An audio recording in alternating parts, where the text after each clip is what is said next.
এক গাছে মিন্টু নামে এক পাখি থাকতো এবং তার পাশের গাছে থাকতো একটি কাক। কাক ছিল খুবই অলস স্বভাবের, তাই সে সারাদিন কোনো কাজ না করে বাসার মধ্যে বসে আরাম করত এবং যখন তার ক্ষুধা লাগতো তখন বনের অন্য পশু পাখিদের কাছ থেকে খাবার খুঁজে খেয়ে নিত।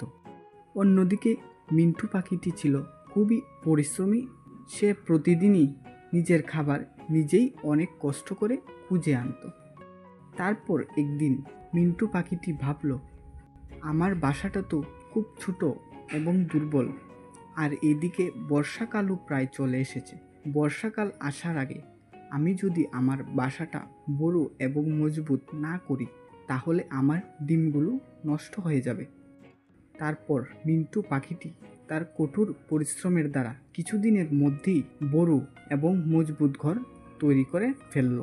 তখন মিন্টু পাখিটি খুশি হয়ে বলল, এখন আমি মজবুত ঘর তৈরি করে ফেলেছি, এখন আর আমার ছানারা বৃষ্টির পানিতে ভিজবে না।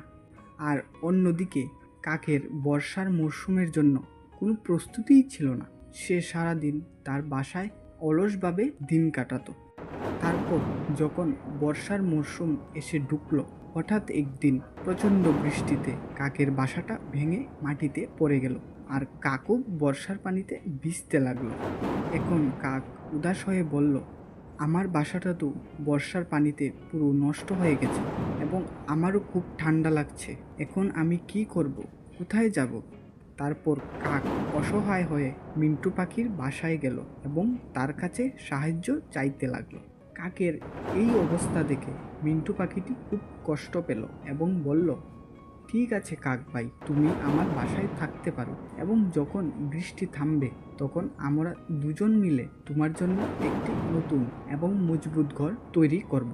অবশেষে কাক তার অলসতা ছেড়ে মিন্টু পাখির সাথে মিলেমিশে নতুন একটি বাসা তৈরি করতে লাগলো।